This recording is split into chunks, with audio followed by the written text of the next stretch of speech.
Good morning बच्चों।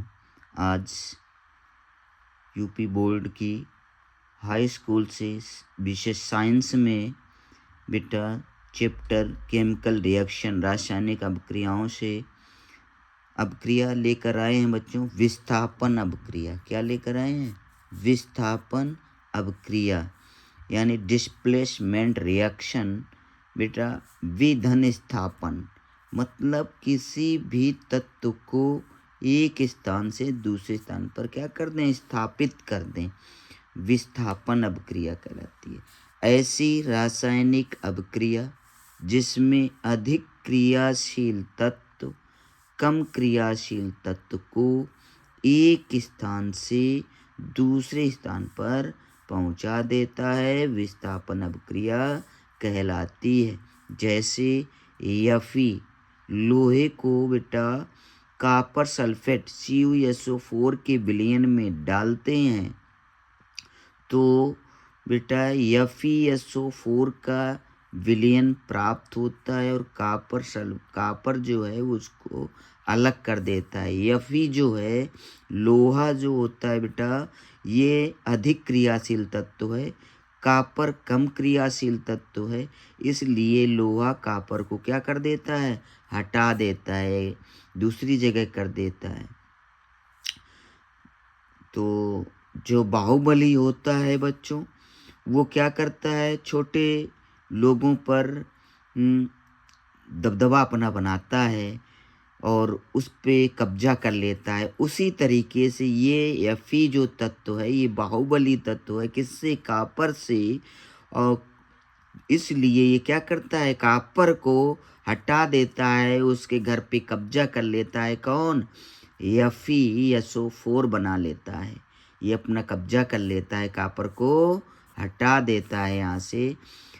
इस प्रकार की क्रिया बेटा विस्थापन अभिक्रिया जो होती है वह धातुओं में भी होती है, अधातुओं में भी होती है और कार्बनिक यौगिकों में भी होती है। जैसे धातु की बात करें तो बेटा Fe plus CuSO4 tends to FeSO4 plus Cu, तो ये धातु है। आयरन कॉपर भी धातु है, तो अधिक दबदबे वाली धातु है। आयरन कॉपर से अधिक क्रियाशील है, इसलिए इसने क्या किया? कॉपर को हटा दिया, उसके घर पे कब्जा कर लिया और अपना स्थान बना लिया, कॉपर को हटा दिया। इसी तरीके से बेटा अधातु की जब बात करेंगे तो Cl2 क्लोरीन गैस को पोटेशियम ब्रोमाइड के साथ क्रिया कराते हैं तो बेटा पोटेशियम क्लोराइड प्राप्त होता है और ब्रोमीन गैस अलग हो जाती है। तो इस तरीके से बेटा ये अधातुओं के साथ क्रिया होती है, विस्थापन अभिक्रिया। यहाँ पर हम देखते हैं कि कार्बनिक यौगिक मेथेन है, इसको हम क्लोरीन के साथ क्रिया कराते हैं तो बेटा क्या है?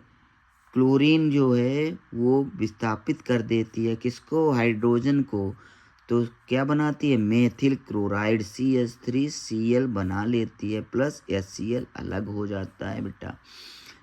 जैसे अभी हमने ये अभिक्रिया बताई थी बेटा Fe plus CuSO4 tends to FeSO4 plus Cu, तो हम लोग क्या करेंगे? कॉपर सल्फेट लेंगे जिसको नीला थोथा भी बोलते हैं, इसको ले करके पानी में घोलेंगे। जब पानी में बेटा घुल जाए तो उसमें एक कील ले लेंगे लोहे की। कैसी कील ले लेंगे? लोहे की। अगर आपने नई कील ली तो उसमें बेटा वार्निश भी चढ़ी होती है, तो उस वार्निश की वजह से, पेंट की वजह से ये रिएक्शन होने में थोड़ा टाइम लगेगा, लेकिन कुछ समय बाद आपको लोहे की कील की जो परत है वो लाल लाल नज़र आने लगेगी, भूरी भूरी नज़र आने लगेगी। तो यहाँ पे क्या होगा?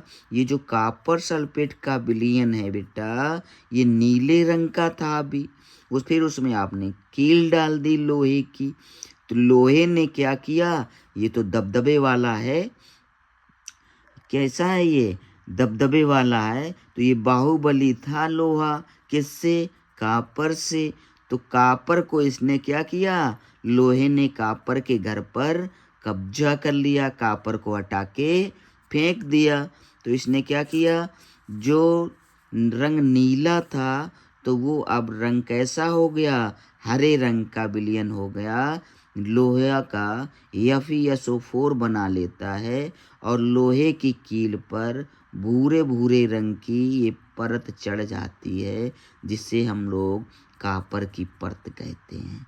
इस तरीके से ये विलयन कैसा हो जाएगा, तो हरे रंग का विलयन FeSO4 हो जाता है। पहले ये था नीले रंग का कॉपर सल्फेट का विलयन, जब रिएक्शन हुई बेटा तो ये हरे रंग का हो गया और लोहे की कील पर भूरे रंग की कॉपर चढ़ गई बेटा। इस तरीके से ये अधिक दबदबे वाला तत्व कम दबदबे वाले तत्व के घर पर कब्जा कर लेता है। बाहुबली का यही काम होता है।